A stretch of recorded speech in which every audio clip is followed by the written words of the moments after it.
Shalom semuanya.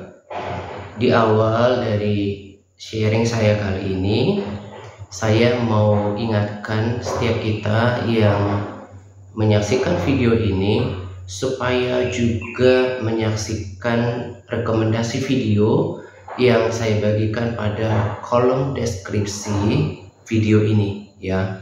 Karena ada kaitannya dengan apa yang saya bagikan pada video sharing saya kali ini gitu ya. Jadi sebagaimana Paulus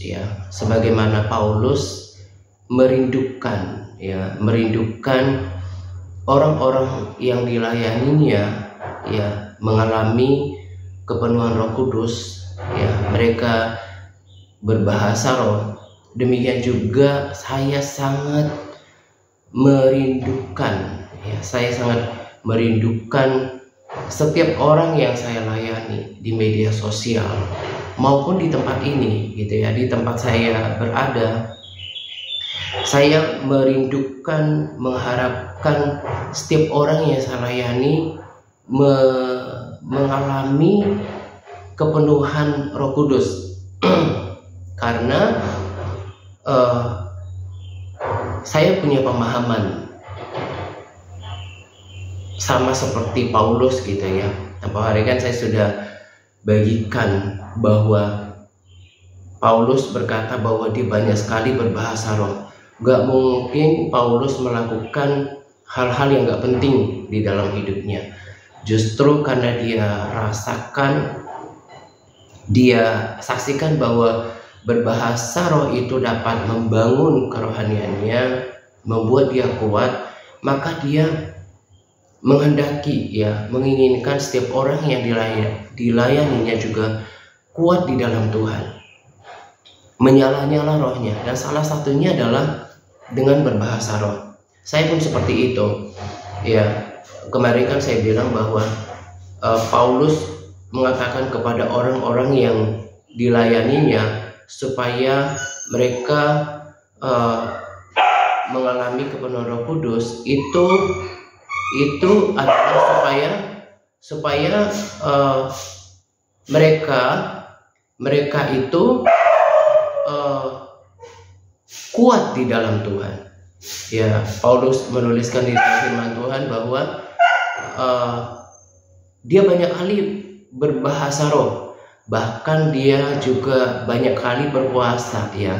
Lagi-lagi saya katakan Paulus tidak sedang pamer di sini, tetapi supaya menjadi teladan bagi orang-orang Kristen berikutnya bahwa berpuasa itu baik bagi kesehatan rohani kita, juga baik untuk kesehatan jasmani kita gitu ya. Demikian juga dengan berbahasa roh. Firman Tuhan udah jelas katakan, siapa yang berkata-kata dengan bahasa roh, ia membangun dirinya sendiri gitu. Nah, jadi saya nggak pernah lelah untuk menaburkan kebenaran tentang berbahasa roh ini kepada setiap orang yang saya layani ya. Tempoh hari kan saya katakan bahwa bersyukur Tuhan membuka jalan bagi saya di platform ini supaya saya bisa berbagi dari tempat di mana saya berada ke tempat yang akan jauh gitu ya.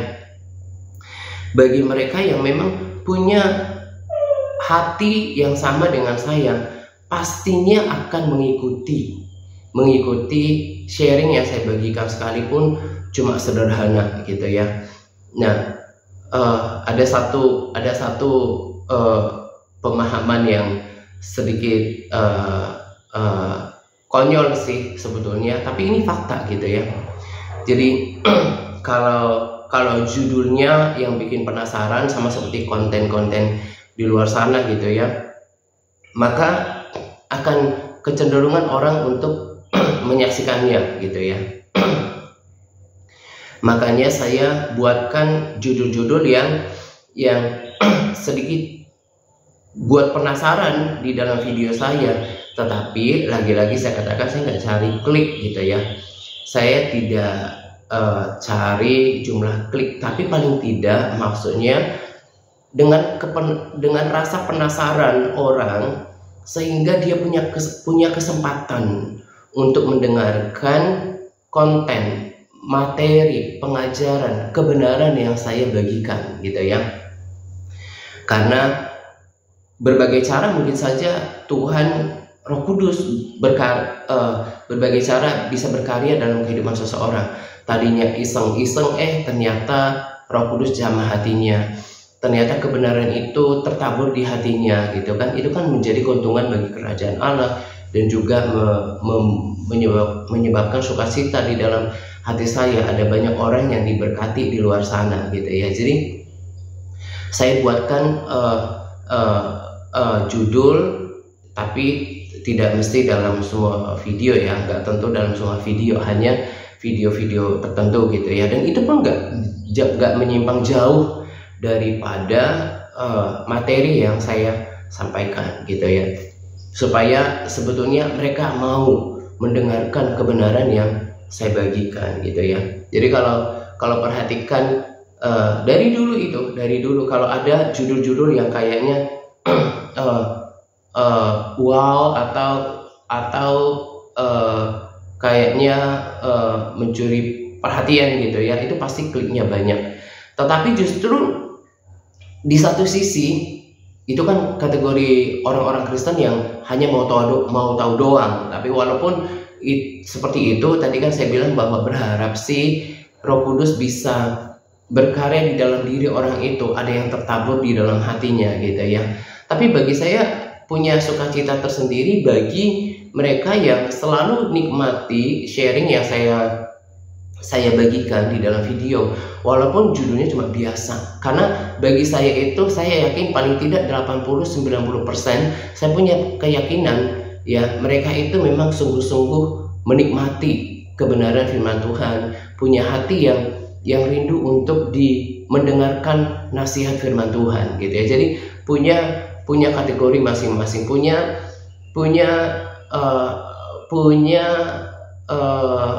ragam penonton masing-masing. Tapi bagi saya itu adalah paling cuma kurang lebih sepertiga yang menurut saya selalu ingin mendengarkan pengajaran yang saya bagikan gitu ya.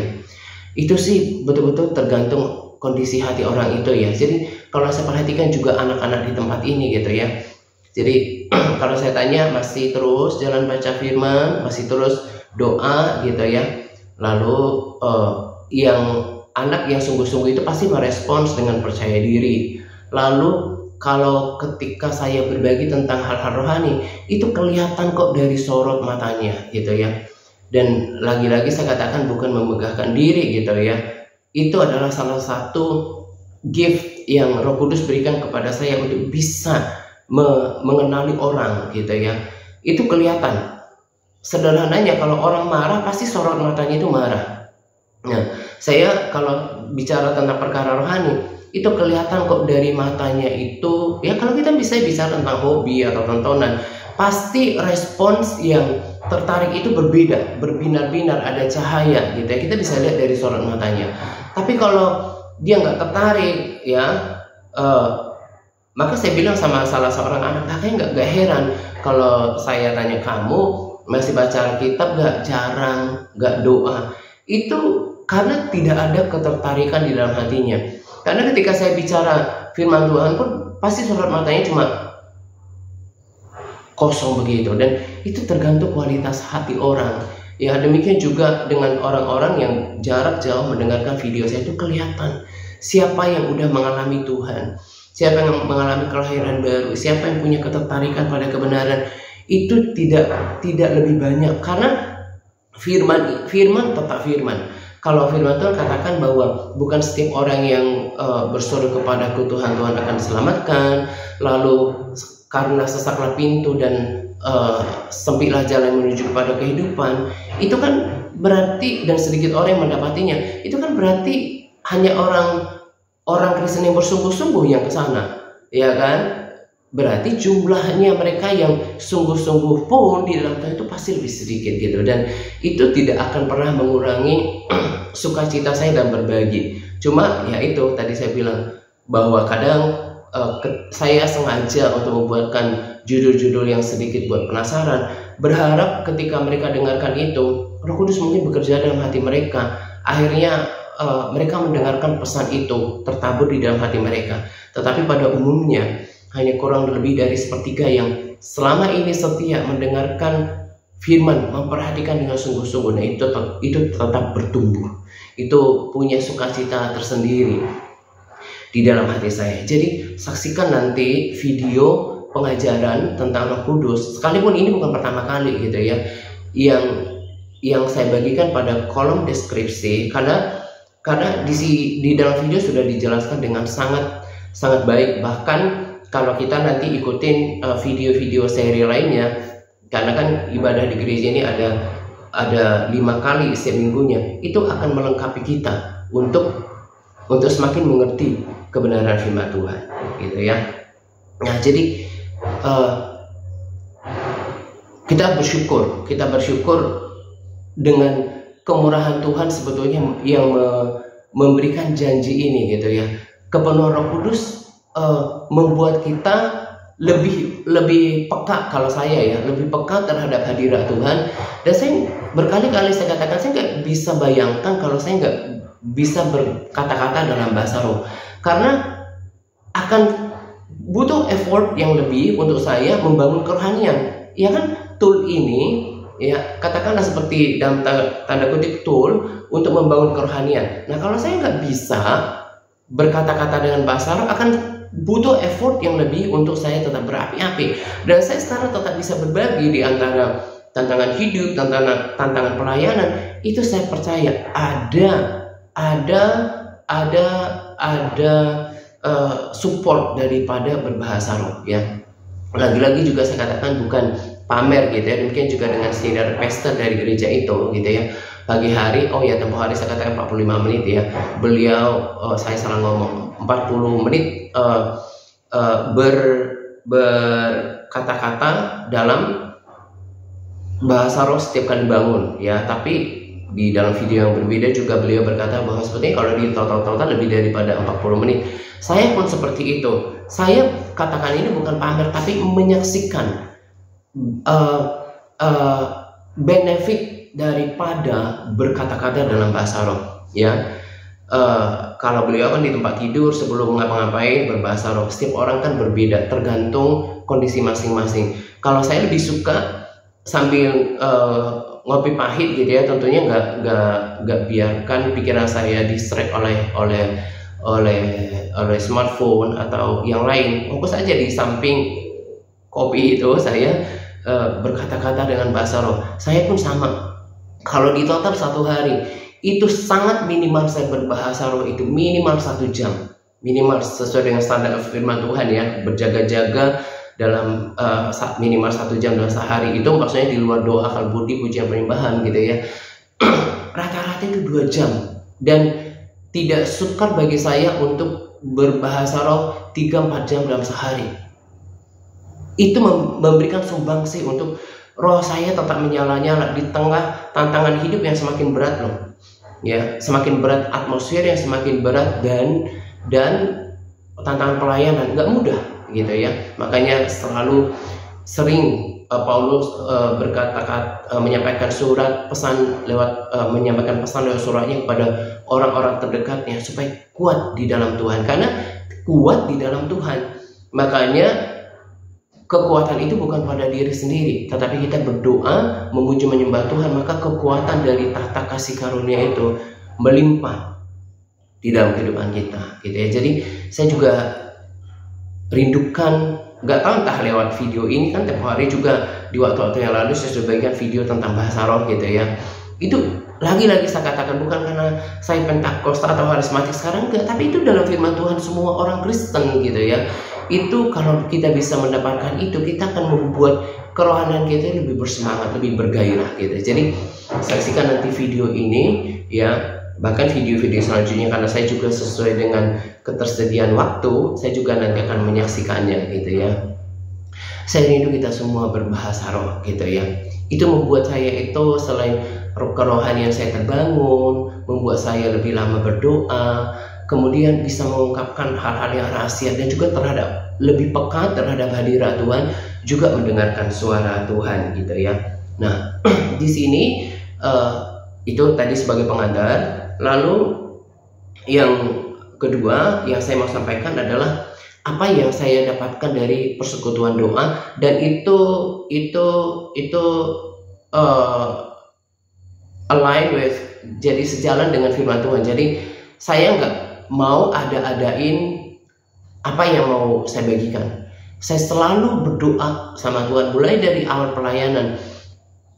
What I have to share, apa yang harus saya bagikan, saya minta Tuhan bicara ke dalam hati saya, walaupun tidak selalu audible, tapi itu clear gitu ya, itu jelas sekali apa yang harus disampaikan.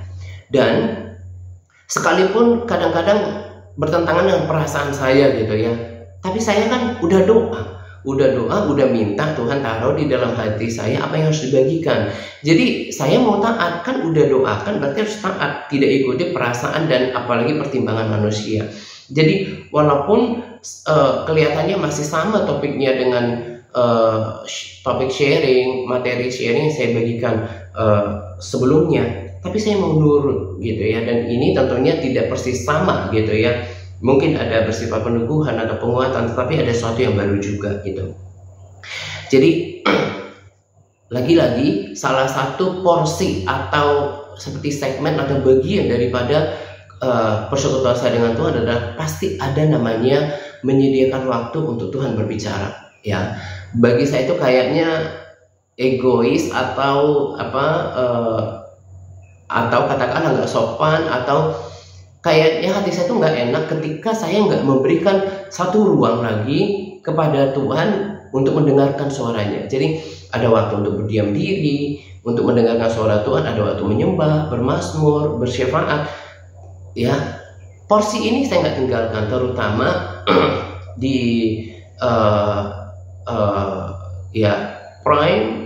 private fellowship ya, di pagi hari gitu ya, di persekutuan pribadi yang utama di pagi hari. Dan saya berdoa, selalu berdoa, Tuhan apa yang saya harus bagikan gitu ya. Walaupun saya tahu banyak firman Tuhan, saya nggak mau tiba-tiba kayak punya ide begitu, karena itu akan hambar, no power kalau segala sesuatu yang tidak datang daripada Roh Kudus. Makanya ya, kalau kita lihat ada orang-orang di media sosial berkata, oh pesan dari Roh, dari ya Bapa Yahweh segala macam. Kita bisa bedakan ini dari Roh Kudus apa enggak. Segala sesuatu yang datang dari firman Tuhan, dari kebenaran, dari Roh Kudus, itu pasti disertai dengan power and anointing. Ada kuasa dan pengurapan. Jadi kalau orang-orang yang cuma ngomong kayak gitu, kayak ngomong ngelantur gitu ya. Kalau orang-orang di sini juga bilang kayak ngoceh-ngoceh gitu ya. Cuma kayak gitu aja cerita, tapi gak ada power, gak ada anointingnya, karena nggak datang daripada persekutuan dengan firman Tuhan. Berbeda ketika setiap orang membagikan sesuatu dari dorongan Roh Kudus. Karena apa? Firman Tuhan berkata setiap pemberitaan firman Tuhan itu diteguhkan oleh Allah dan disertai dengan kekuatan Roh Kudus. Itu benar-benar different, totally different gitu ya. Nah, makanya saya bilang walaupun kayak agak bertentangan dengan perasaan saya atau akal budi saya nimbang-nimbang, saya nggak mau, saya mau taat saja sama Roh Kudus gitu ya. Jadi saya masih tetap bicara tentang penyesatan, karena kalau nanti baca firman Tuhan gitu ya, hampir di setiap surat daripada Paulus selalu mengingatkan orang-orangnya, salah satunya adalah Timotius gitu ya, untuk waspada terhadap pengajaran palsu gitu ya. Saya akan baca ayatnya di 1 Timotius 4 ayat 6 gitu ya, supaya nanti sesuai gitu ya. Jadi jangan sampai saya ngomong dengar dari Tuhan, karena Roh Kudus itu pasti bicara dari firman Tuhan, itu gak bertentangan gitu ya. Jadi apa yang saya dapatkan di dalam doa itu ada konfirmasi firman. Di 1 Timotius 4 ayat 6 ya, dikatakan, dengan selalu mengingat hal-hal itu kepada saudara-saudara kita, engkau akan menjadi seorang pelayan Kristus Yesus yang baik, terdidik dalam soal-soal pokok iman kita dan dalam ajaran yang telah kuikuti yang telah kau ikuti selama ini. Jadi nanti di catatan pada kolom komentar, baik di YouTube maupun di Facebook, ini saya akan bold gitu ya. Kalau di Facebook itu dikasih tagar gitu ya, nanti akan punya warna berbeda ya, yang biru. Jadi ajaran sehat dikatakan engkau akan menjadi seorang pelayan Kristus yang baik, terdidik dalam soal-soal pokok iman kita dan dalam ajaran sehat yang telah kau ikuti selama ini. Jadi ada pengajaran yang tidak sehat, ada pengajaran sehat. Jelas sekali firman Tuhan berkata di 1 Timotius 6 ayat 3, ajaran sehat itu apa sih? Nah, 1 Timotius 6 ayat 3 dikatakan, jika seorang mengajarkan ajaran lain yang tidak menuruti perkataan sehat, yakni, jadi sama kayak kita belajar pelajaran nih, ajaran sehat adalah, atau yakni, atau ialah, jelas sekali dikatakan, ya, yakni perkataan Tuhan kita Yesus Kristus. Sorry.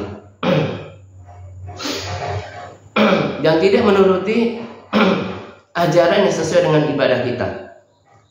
Jadi sudah jelas ada pengajaran yang sehat, ada yang tidak sehat gitu ya. Nah, pengajaran sehat adalah pengajaran Tuhan kita Yesus Kristus ya. Yesus Kristus. Udah jelas di situ, bukan Yesus yang lain. Jadi tempoh hari ada seseorang yang mengajukan permintaan pertemanan dengan saya, gitu ya. Dan saya seleksi sih orang-orang yang saya confirm gitu ya. Kalau hati saya damai sejahtera untuk confirm orang ini, saya lihat postingnya juga konten-kontennya baik, nggak tentu harus posting rohani gitu ya. Saya confirm gitu ya. Nah, tapi kalau kacau, apalagi perkataan yang caci maki atau yang aneh-aneh, saya nggak confirm. Nah, kalau kita kan lihat di keterangan di Facebook itu kan ada, oh ini ada teman bersama, ada ya kan, ada suka ada gitu kan, ini teman bersama dengan ini. Nah, orang ini pun tidak ada rasanya timelinenya itu dikunci gitu ya. Jadi saya nggak confirm. Nah, terus ketika saya cek berteman dengan siapa, nah saya lihat berteman dengan seseorang gitu ya, seseorang. Jadi saya itu sebetulnya nggak tipikal orang yang penasaran dengan orang-orang tertentu, apalagi ngecek-ngecek timeline-nya orang gitu ya. Nggak seorang yang seperti itu gitu ya. Nggak punya waktu juga. Bahkan tempoh hari saya sudah sering katakan, saya bahkan walaupun kita yang ada di grup WA, kalau saya lihat postingan orang ini nggak membangun ya kan, daripada menimbulkan pikiran yang tidak sehat, bahkan pikiran yang tidak benar gitu ya, lebih baik pilih nggak mengikuti gitu ya. Jadi saya hanya mengajari mengikuti postingan beberapa kita gitu ya. Nah, apalagi mau cari-cari penyakit gitu ya, kalau udah tahu postingannya sampah, yang ngapain diikutin gitu ya. Nah, tapi karena kejadian itu, saya kayak tergerak untuk lihat sekilas tentang apa yang diposting oleh orang itu gitu ya. Dan saya lihatlah sesuatu yang mengagetkan gitu ya. Selama ini saya nggak pernah lihat gitu ya. Ketika orang itu berulang tahun, awal saya sih gini, ketawa tapi gak ketawa betul-betul tulus gitu, karena saya betul-betul berduka gitu ya. Sama seperti saya sering bilang sama anak-anak ini, tolong dong kerjasamanya gitu ya. Tulang itu sebetulnya nggak pengen marah, tapi kalau terpaksa untuk kebaikan kamu ya harus tegas gitu ya. Karena ini para orang tua yang sehat, yang baik pasti rasakan ini. Ketika kita marah sama anak gitu ya, atau orang kita kasih, itu kan seperti memukul diri sendiri. Sebetulnya kalau bisa jangan sampai yang namanya kita keras gitu ya. Nah, demikian juga ketika kita lihat ada orang-orang di antara itu yang ternyata menyimpang gitu ya. itu membuat duka yang dalam di dalam hati saya. Nah, itulah kenapa saya katakan, kalau ada di antara orang-orang yang kita kasihi ini, yang bagian daripada kita ini menyaksikan video ini, saya betul-betul mengasihimu gitu ya. Nggak ada niat untuk kayak mempermalukan atau menyerang gitu, menyinggung, enggak. Justru kerinduan hati saya itu adalah kiranya lewat kebenaran firman Tuhan yang punya kekuatan, yang adalah Allah sendiri, yang adalah Injil sejati ini, bisa dicerahkan pemikirannya dan kembali kepada Injil. Karena sederhana saja, kalau saja punya pemahaman kebenaran seperti saya, ya, atau seperti kebanyakan kita di sini, nggak mungkin bisa menyimpang dari kebenaran sejati. Nah, saya betul-betul berduka. Awal saya ketawa, waduh, itu tertawa tapi di dalam berduka gitu ya. Jadi bukan tertawa yang terbahak-bahak lepas, yang real gitu ya. Dan mereka bilang kayak gini, selamat ulang tahun Pangeran Ilahi gitu ya. Pangeran Ilahi, dan itu ada orang-orang yang saya sayangi gitu ya, yang saya kasihi, mentertawakan perkataan itu, tapi di sini berduka banget gitu. Nah, Tuhan tahu itu, dan itu kenapa ketika saya kembali kepada apa yang saya katakan tadi, ketika saya menantikan Tuhan di pagi hari, itu yang Tuhan Roh Kudus bicara ke dalam hati saya sesuai dengan judul ini. Kenapa itu bisa terjadi? Kenapa bisa itu terjadi? Karena ini Alkitabiah. Ketika dulu, ya dengerin, ketika dulu bangsa Israel dipimpin oleh Musa, ketika Musa naik ke Gunung Horeb untuk ketemu dengan Tuhan, menerima Taurat itu kan 40 hari ya. Itu bukan waktu yang pendek dalam penantian. Nah, jadi ketika bangsa Israel melihat Musa ini nggak balik-balik gitu ya, nah akhirnya mereka membuat lembu emas tuangan gitu ya, untuk disembah ya. Pada zaman itu orang Israel itu tidak mengalami kepenuhan Roh Kudus, kepenuhan Roh Allah ya. Pada saat itu kita sebut kepenuhan Roh Allah. Hanya orang-orang tertentu seperti nabi yang mengalami kepenuhan Roh Allah gitu ya. Jadi orang Israel pada umumnya mendengar pesan Tuhan lewat pemimpin. Mereka nggak mengalami kepenuhan Roh Allah seperti kita mengalami kepenuhan Roh Kudus. Jadi makanya saya bilang kita bersyukur sebetulnya dengan janji Bapa. Makanya Yesus bilang, lebih baik aku pergi supaya aku mengutus Dia kepadamu. Karena Roh Kudus ini akan menginsyafkan kita, ya, menolong kita, menghibur kita, mengajar kita, menginsyafkan kita akan kebenaran. Contoh kebenaran bahwa hanya satu Tuhan, Yesus itu Tuhan, Anak Allah. Itu kan karena Roh Kudus menginsyafkan. Roh Kudus menyadarkan, membuat kita mengerti bahwa kita itu anak. Makanya kita kalau panggil Bapa itu nggak ada kayak perasaan aneh, karena udah diinsyafkan. Demikian juga dengan hal yang lain. Nah, jadi karena mereka itu kehilangan sosok gitu ya, kehilangan sosok, nggak dengar suara Tuhan sendiri, nggak punya persekutuan dengan Tuhan, kan nggak punya persekutuan pribadi sama Tuhan. Tuhan aja ketika Tuhan mau bicara kepada mereka dekat-dekat, mereka nggak mau, takut biar Musa aja yang bicara gitu ya. Jadi mereka tuh nggak punya interaksi pribadi dengan Tuhan. Nah, akhirnya karena si pemimpin nggak ada, ya, terus akibat daripada mereka nggak punya pengenalan sama Tuhan, nggak punya persekutuan dengan Tuhan, persekutuan pribadi, akhirnya mereka buatkan sendiri loh, dengan tangan sendiri, benda mati, lembu emas tuangan gitu ya, yang dibuat oleh mereka kemudian untuk disembah. Apa yang saya dapatkan di dalam persekutuan pagi itu adalah sebenarnya juga konfirmasi dari apa yang saya sampaikan di waktu-waktu yang lalu, yang saya percaya oleh tuntunan Roh Kudus, bahwa salah satu penyebab utama kenapa orang kemudian menyembah lembu emas tuangan gitu ya, menyembah lembu emas itu sebagai Tuhan adalah karena apa? Dengar baik, karena tidak punya pengenalan yang baik dengan Tuhan, tidak punya persekutuan yang erat dengan Tuhan, tidak punya pengalaman pribadi dengan Tuhan. Kalau rasakan hadirat Tuhan setiap hari, rasakan Tuhan bicara baik lewat firman ataupun seperti yang tadi saya saksikan, mendengarkan Tuhan bicara di hati, gak mungkin bisa menyimpang kepada Allah lain. Itu yang terjadi dengan orang ini salah satunya. Selain tadi dia tidak punya, dia nggak ngerti firman Tuhan seperti yang saya bagikan. Ini kan yang saya bagikan firman Tuhan tentang ajaran sehat, yaitu ajaran Tuhan Yesus. Berarti kalau ada Injil lain berarti nggak sehat. Dia nggak ngerti firman ini. Dan yang parah tadi adalah dia nggak punya, dia nggak ketemu Tuhan di dalam hadiratnya ketika berdoa. Sehingga ketika ada orang dianggap, kan orang-orang ini kan menganggapnya sosok itu, orang itu, ya saya bilang orang lah ya, karena jelas seorang bukan sosok kan seperti lebih istimewa.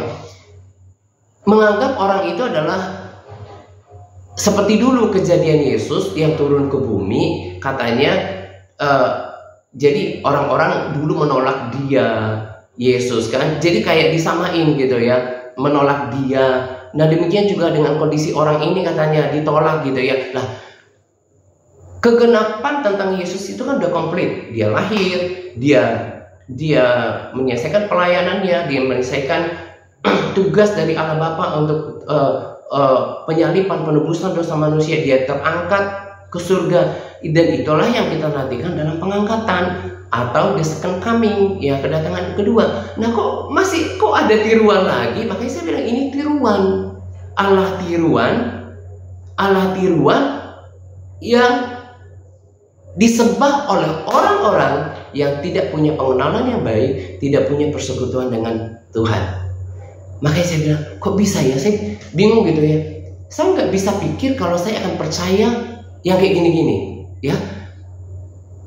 Saya bahkan nggak percaya bahwa saya akan mempercayai, ngerti kan ya bahasanya? Saya nggak percaya kalau saya bisa mempercayai orang yang seperti ini menyamanyamakan diri dengan Yesus yang dulu pernah ditolak, datang dalam daging. Kok ada kayak sequelnya gitu ya? Kok ada kayak cerita yang sama? Itu kan cuma menyamanyamain.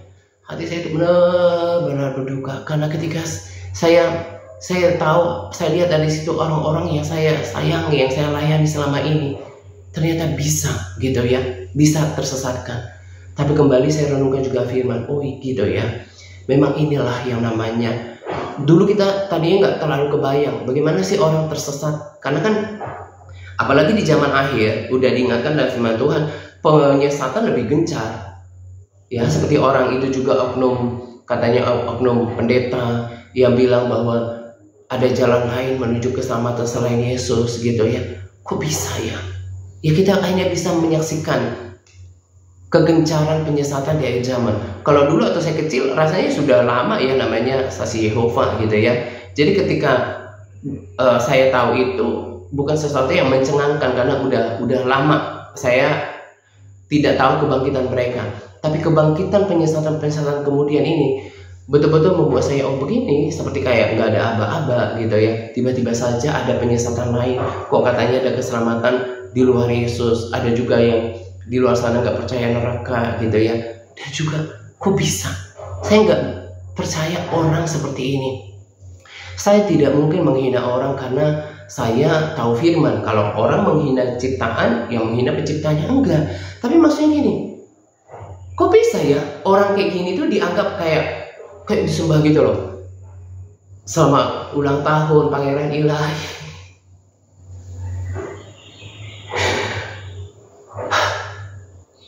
Dan saya betul-betul sesat. Ternyata orang-orang seperti ini yang kemudian disesatkannya. Ini yang orang-orang, I sure for 100% orang ini tidak punya persekutuan pribadi dengan Tuhan. Tidak ketemu Tuhan di dalam hadiratnya. Kalau saja dibilang ya, seperti misalnya wujudnya itu kayak aktor Hollywood misalnya gitu ya, masih kayak ada mendingannya dikit. Ini cuma manusia biasa. Cuma manusia biasa. Kenapa saya bisa hanya memandang cuma manusia biasa? Pengurapan Roh Kudus ada. Dan kenapa orang ini hanya bisa ya menganggap ini pangeran ilahi gitu ya?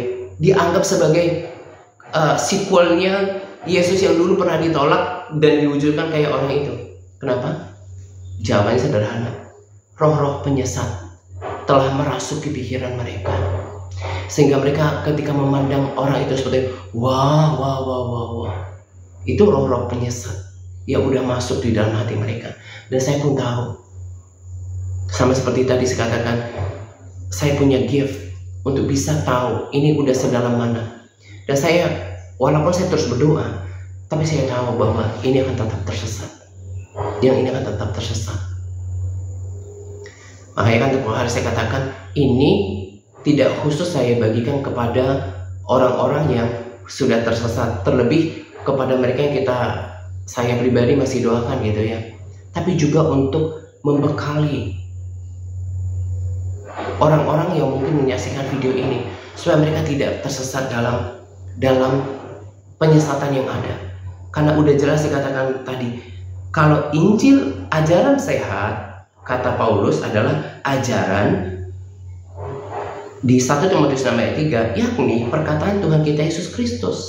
Ya, itu yang namanya ajaran sehat. Saya baca lagi di sini ayat-ayat yang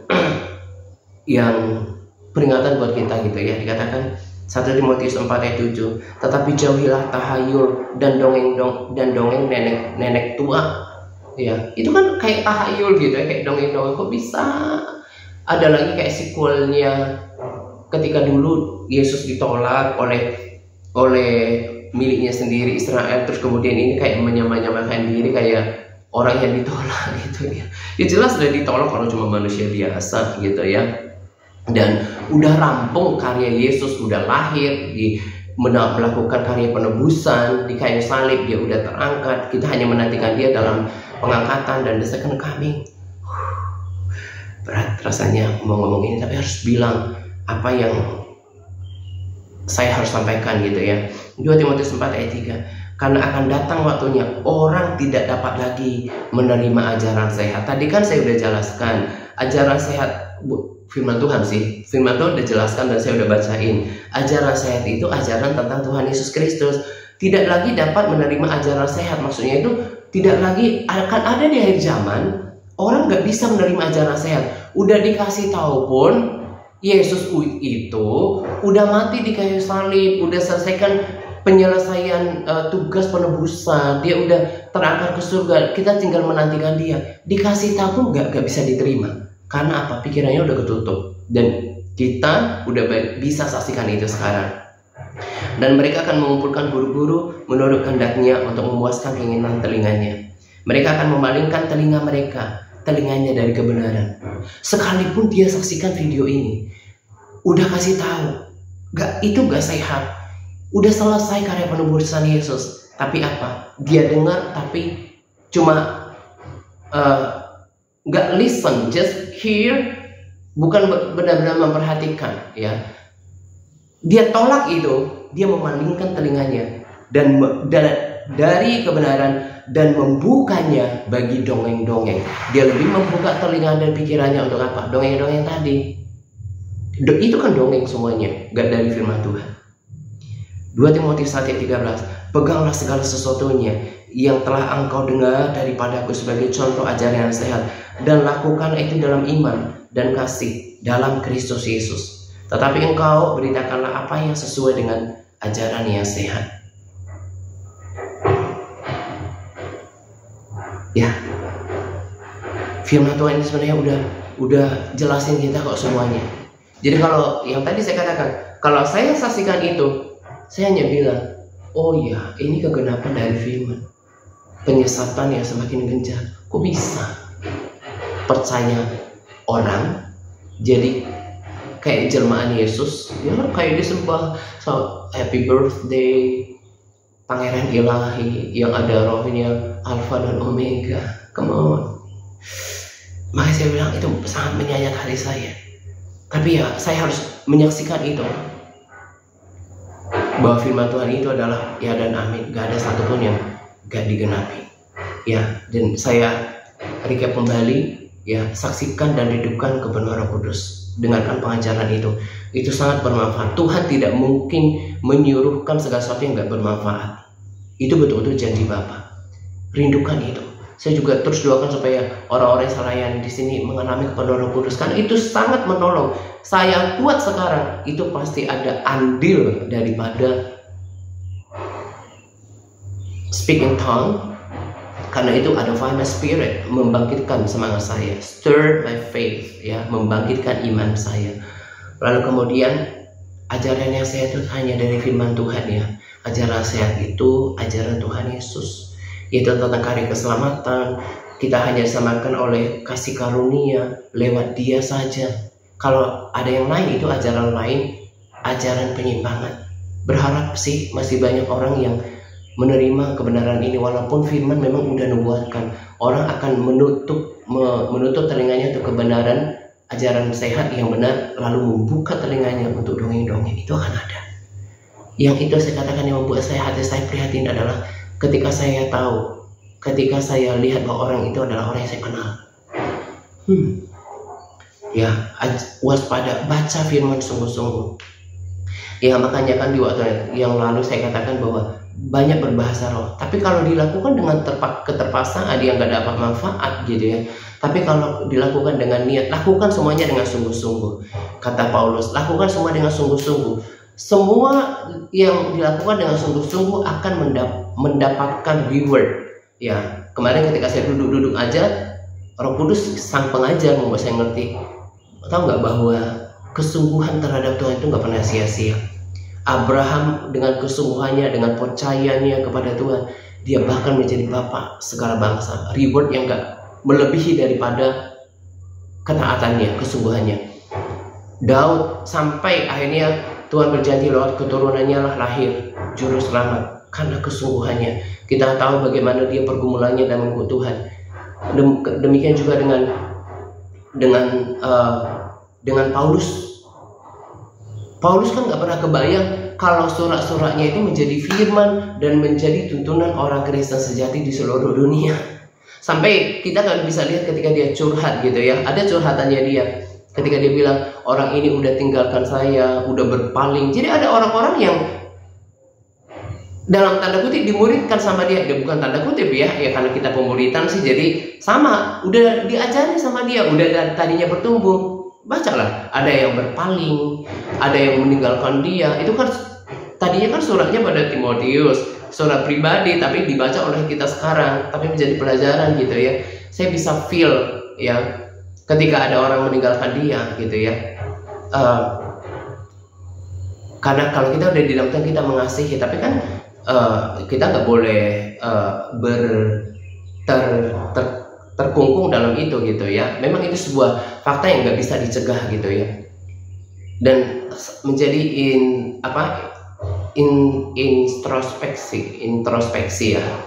introspeksi bagi diri saya adalah bahwa yang penting saya hidup benar. Soal kemudian kita ditinggal, Yesus saja ditinggal Yudas kok. Yesus Tuhan ditinggal Yudas. Paulus pun ditinggalkan orang-orang yang udah dituntunnya gitu ya. Pilihan masing-masing. Tuhan memberikan kita free will. Walaupun saya ditinggal orang gitu ya. Sekarang saya tanya, dia ditinggal kemana? Ada dulu seorang sahabat bilang, Pak pamit ya karena saya mau sekolah teologi ya. Katanya saya nggak tahu. Sampai sekarang dari pamitan itu nggak pernah lagi kontak saya. Memang hubungannya baik gitu ya. Entah orang sahabat ini lulus sekolah teologi apa enggak ada kabarnya gitu ya. Kalau orang pergi misalnya saya mau pelayanan atau apa, itu nggak terlalu buat kepedihan gitu ya. Tapi kalau ternyata menyimpang, ya itu membawa derita batin bagi diri saya gitu ya. Kasihan sekali gitu ya. Nah, yang penting saya hidup dalam kebenaran. Saya masih merasakan Tuhan dan saya dalam ajaran yang sehat gitu ya. Sekarang pertanyaan saya, orang-orang itu kemana? Kalau misalnya tadi kalau mau sekolah teologi ya nggak masalah. Tapi kalau ternyata menyimpang, berarti bukan salahnya di saya gitu ya. Tetapi itu pun saya katakan bahwa berharap mereka sungguh-sungguh disadarkan kembali. Nah, kiranya sharing saya bagikan pada kesempatan ini diperhatikan. ikuti teladan Paulus sajalah saya katakan, untuk berbahasa roh, bangkitkan, speak in tongue. Itu akan ada fire spirit, membangun kerohanian, membantu kita untuk kepekaan terhadap hadirat Tuhan, berdoa lebih banyak, lebih lama, dan ikuti ajaran saya, baca firman Tuhan sungguh-sungguh. Saya hidup dalam firman Tuhan. Itu yang membuatkan saya bisa membedakan dan merasakan pengurapan daripada Roh Kudus. Gitu ya. Tonton video itu tentang bahasa roh, rindukan bahasa roh, hidup dalam ajaran yang sehat, gitu ya. Dan ya, saya tahu bahwa di atmosfer kalau kita masuk dalam hadirat Tuhan, kita akan mengerti apa yang sedang terjadi sekarang, gitu ya. Dan kita nggak pernah goyah, karena semua God in charge, ya, God is in control. Tuhan ada di dalam kendali semuanya. Kalau kita bersama dengan Tuhan, apapun musimnya, everything will gonna be alright. Semuanya akan baik-baik saja, gitu ya. Ini saja yang saya mau bagikan untuk kita. Tetap bersemangat, Pak. Tuhan Yesus memberkati kita senantiasa. Amin.